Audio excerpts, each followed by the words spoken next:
So, this is one of the most beautiful stories in the gospel.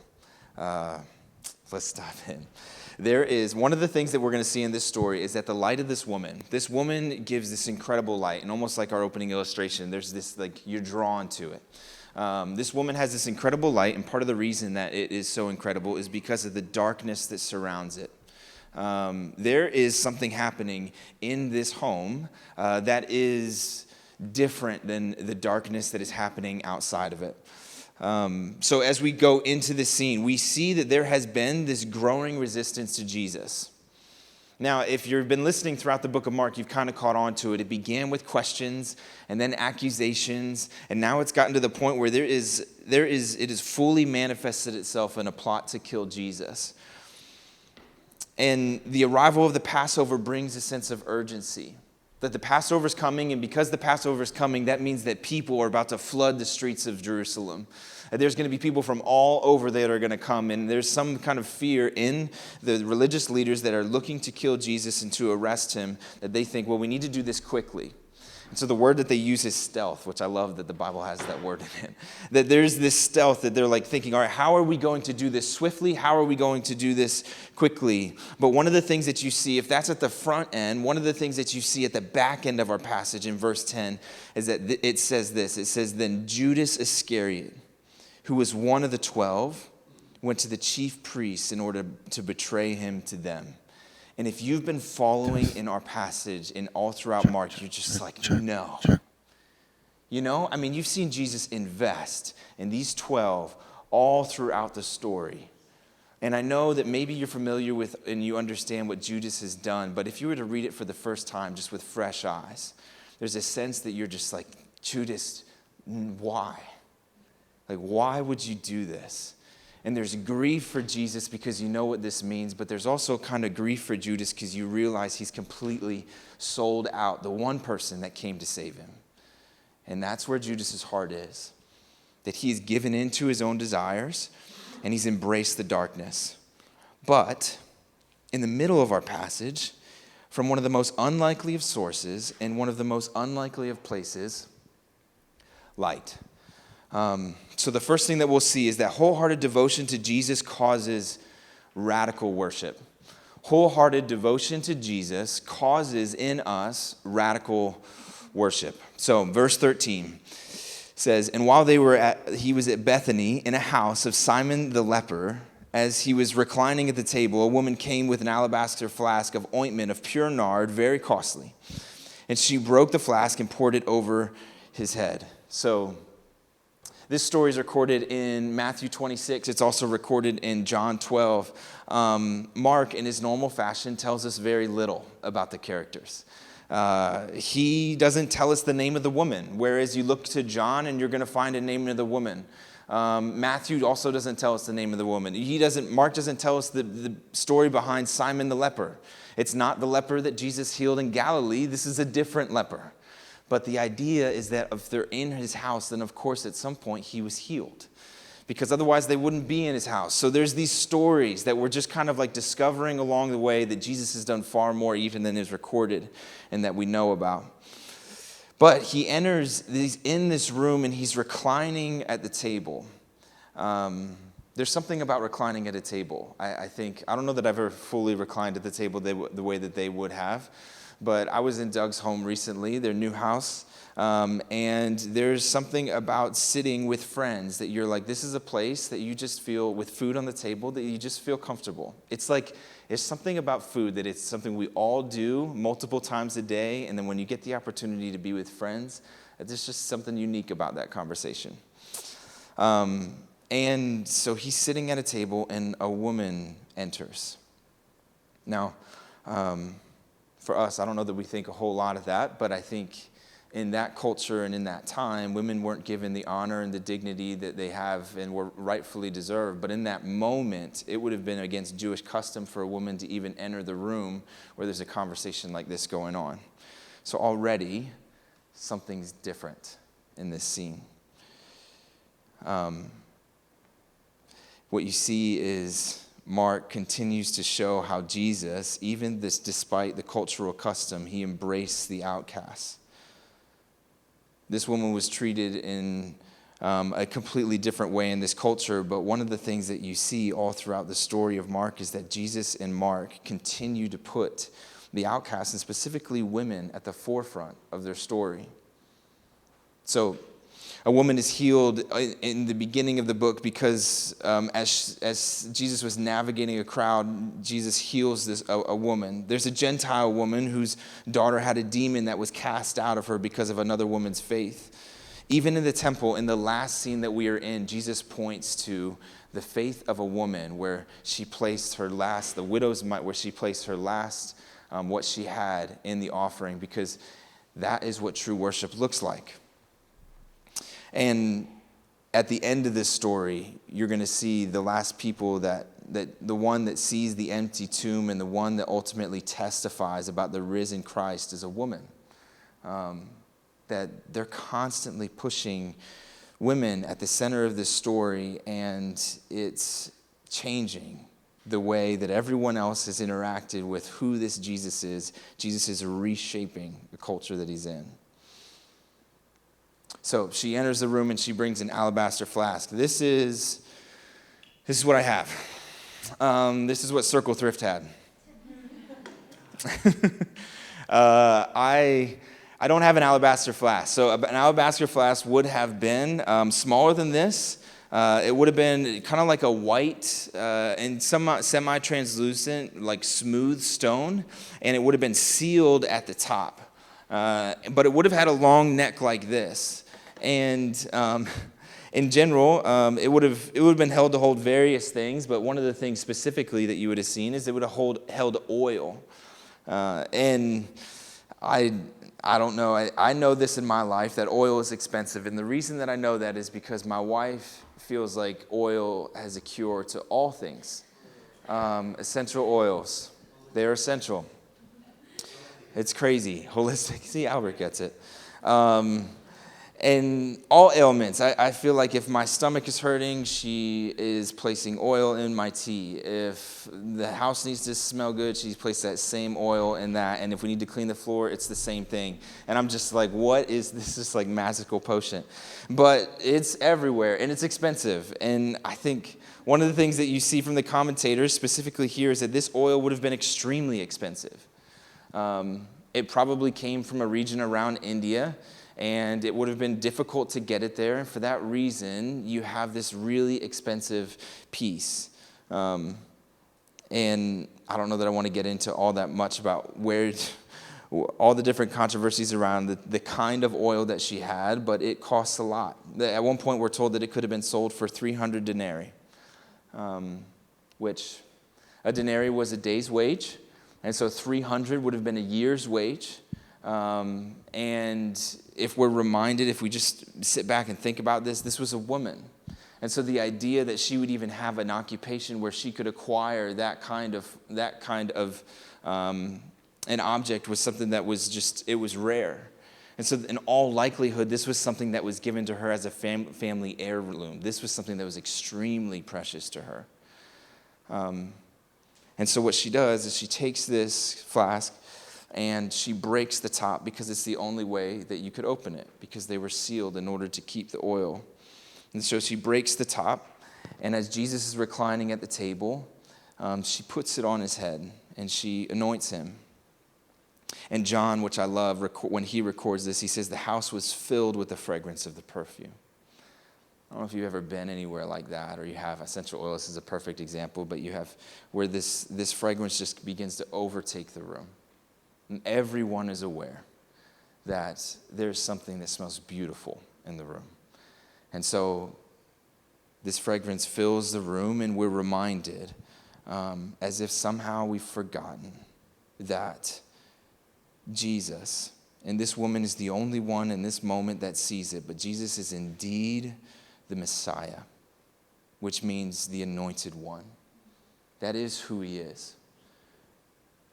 And so my mind races all the way back through the anointings that you would think in Exodus, you have the priests who are anointed. In 1 Kings, you have Saul and David and the kings that are anointed. In 1 Samuel, you have that continued. You have the prophets that are anointed in 1 Kings. You have all of these pointing in this preparation for the Messiah, that there's an anointing that's going to happen. But I think one of the things that a passage that just continued to come back to me was David's words in Psalm 23. He says this. He says, even though this is the reason that this come back to me is because of the context that's surrounding it. Remember, this is a moment of light that is surrounded by darkness. David says in Psalm 23, 4-6, even though I walk through the valley of the shadow of death, I will fear no evil, for you are with me. Your rod and your staff, they comfort me. You prepare a table before me in the presence of my enemies. You anoint my head with oil. My cup overflows.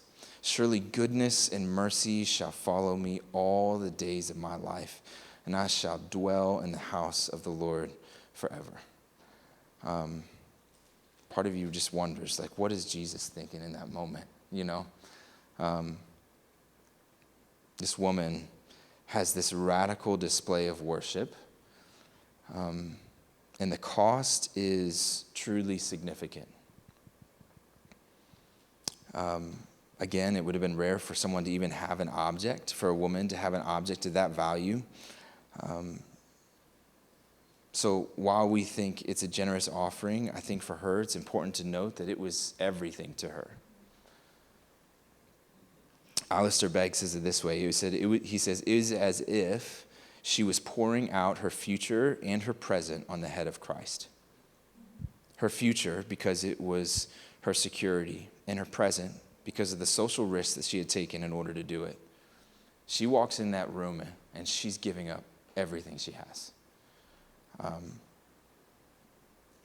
Something had happened in the heart of this woman that had caused a complete abandonment to self-preservation. Like, I think we think about our bank accounts. Maybe, I don't know, the one thing that would keep you most secure. Oftentimes we think about it as when it comes to like monetary things, so like finances, where you would think there was, at least if the world were to end, if everything were to go wrong, I would have this. Well, to her, that's what this was. And she walks in the room, she breaks this flask, and she pours it out on Christ in a display that is,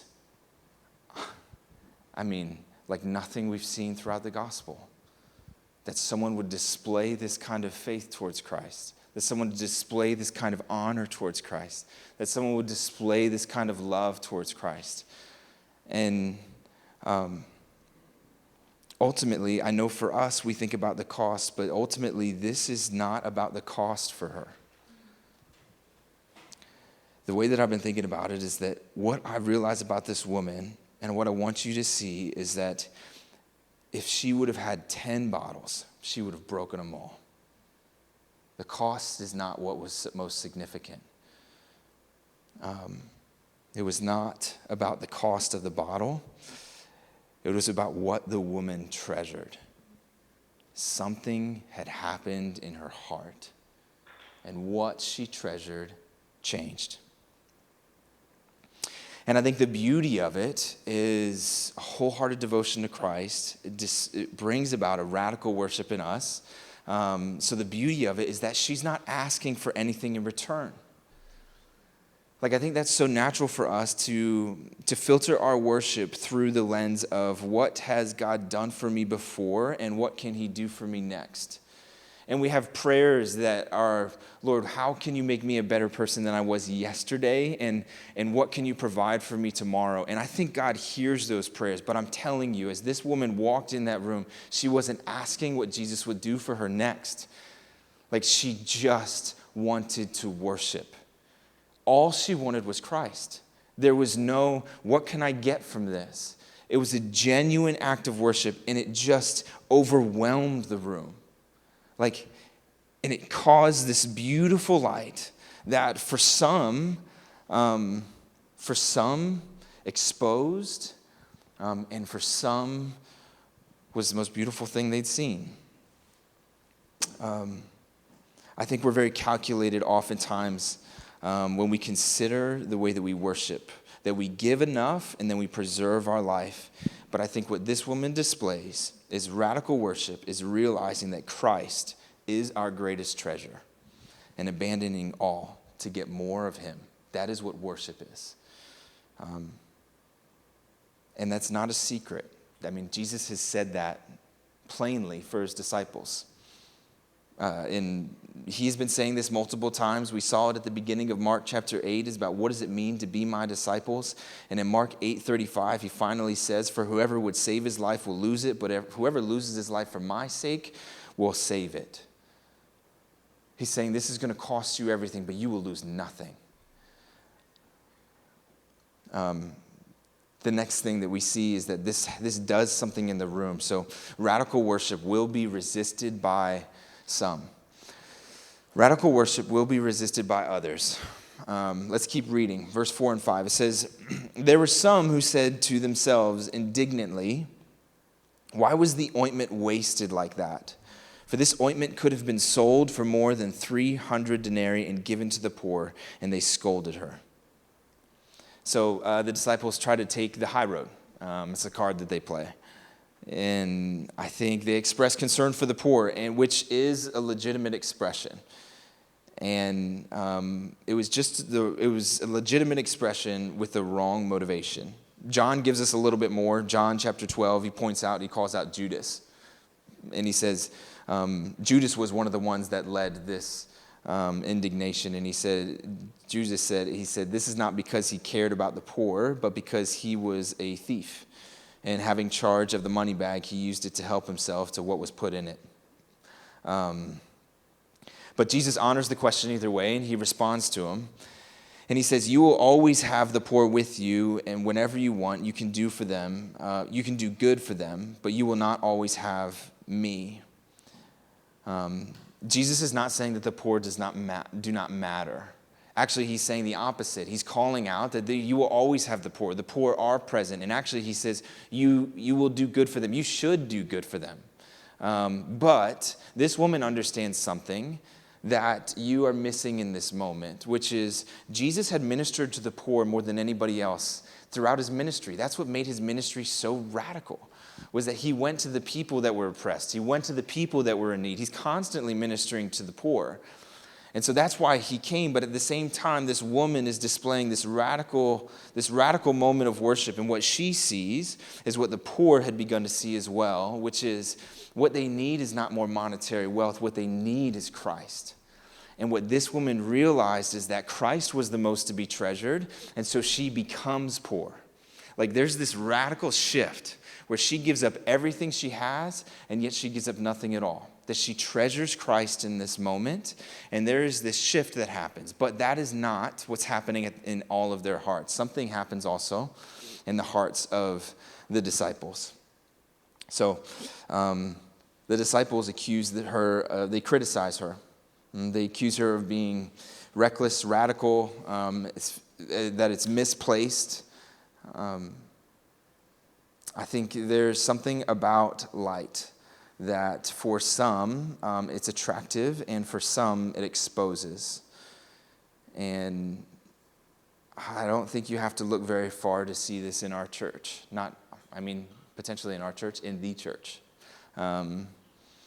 That as genuine, radical expressions of worship take place, that light is extremely beautiful to some, and at the same time, it's also resisted by others.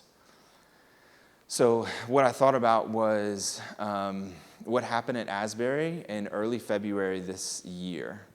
And we've talked about this before, where there was this moment, a common chapel moment that just turned into the Spirit being poured out and worship that truly changed the way that America considered Christ for just a moment. And it turned into something that just ignited something throughout the country, and it's beautiful. But one of the things that I remember is that as soon as it happens, it received criticism. And criticism, it was most often it was about it not being organized the right way, or there not being leadership the right way, or the theology not being right, or the depth not being what it should be. And I think, man, what grieves your heart is not that there's criticism because you expect that. What grieves your heart is that it comes from within the church. It's like, why do we do this to ourselves? You almost get this idea that you're all around the fire and you're just trying to light something, in the second that you see a spark, instead of pushing it forward, that there is, that even the ones that are closest to you would put it out. You're just like, what is happening? And as I was just trying to understand everything that was happening, I came across a guy named Pete Greig, who led 24/7 prayer. And when he just came out of Asbury, one of the things that he said as he responded to all the criticism, he said, when it comes to the move of God, I would rather be gullible than skeptical. He said, there should be something in us that when we see radical moves of faith, there should be something in us when we see radical worship that we should long to see that grow. Like there should be something in us that is so hungry to see the Lord poured out in that way, so hungry to see people move in that way, to see bold faith, to see bold speech, to see bold generosity, to see people that are fully giving their hearts over to Christ, and that should be something that is met with celebration. And yet, this happens often, that when we, in a moment, when there's these radical displays of worship, there's often an attempt also to put it out. So, the last thing that we see is that radical worship is beautiful to Jesus. Radical worship is beautiful to Jesus. Verse Mark 14:6 says, but Jesus said, leave her alone. Why do you trouble her? She has done a beautiful thing to me. So while Jesus is in this room and he's receiving the anointing, there begins to be this conversation where they are resisting this. And Jesus senses that, and immediately what he does is he steps between this woman and the disciples. He steps between this woman and those that are accusing her. And his description is that it is something that is beautiful. And I think one of the reasons that he calls it beautiful is because of what he says in verse 8, which is that she has done what she could. And I think so often we do not give what we have because we feel like it's not enough. We don't realize what the Lord has given us to give back to him. But all this woman did was consider what she'd been given and lay it before Christ. And Jesus sees that heart and he says, this is beautiful. She has done what she could. And I think so often it's just natural for us to compare our worship to others. It's so natural for us to consider the worship of others and engage it against the worship that we experience in our own lives. And I think it's just a distraction from what worship truly is, which is all about Christ. That we are called to do what we can, and something happens as a result of this. In verse 9, it says, and truly I say to you, wherever the gospel is proclaimed in the whole world, what she has done will be told in memory of her. I don't know, it's a beautiful thing that we get to fulfill Christ's words even today, you know, that like even in this moment, as we're telling this woman's story, the words that Jesus said, that wherever the gospel is proclaimed, this woman's story is going to be carried with it.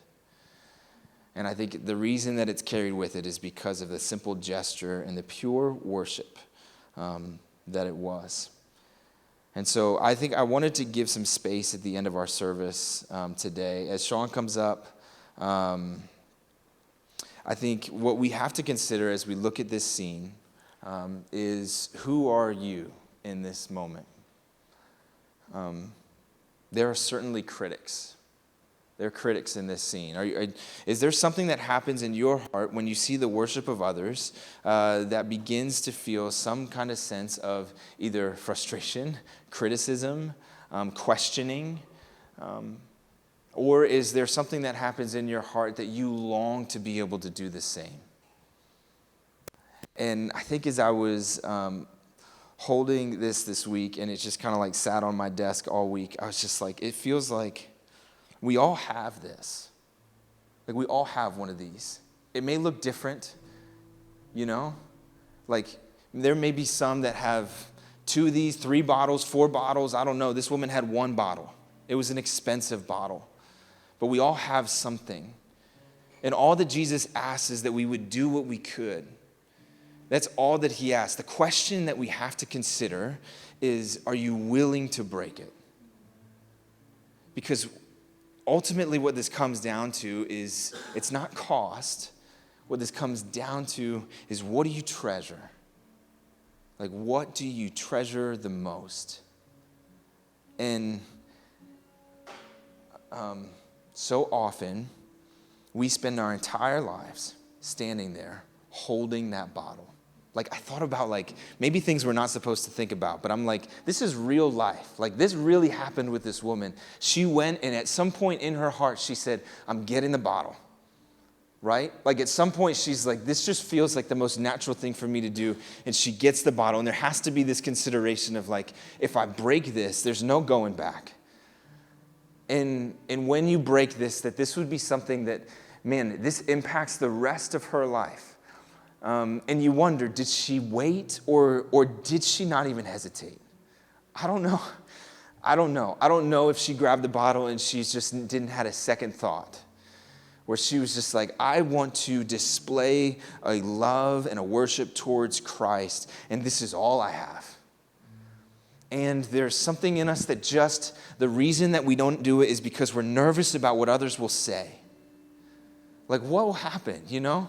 Like, what will happen when I display this? What will people say about me? What will people say about me at my job? What will people say about me if I speak that way, if I pray this way, if I sit longer, if I worship different, if I sing louder, if my generosity changes, if all of this happens as a result of Christ, what are people going to say about me? And so we don't break the bottle. So we just sit there, you know? And the whole time, you're just like, Jesus is inviting you into a beautiful thing. A beautiful thing. But you have to break the bottle. And so I wanted to just invite us to consider, who are you in this scene? Is there criticism that comes out, but also, is there something that you're holding on to? Is there worship that God is calling out of you that you are holding back? Because of what other people will say, because it might cost too much. Is there something that you're holding back? And I would invite you to lay it before Christ. That there would be a radical worship in us, not because of anything that we have earned, anything that we have done, but because that is what God has made us to do. Let me pray for us this morning.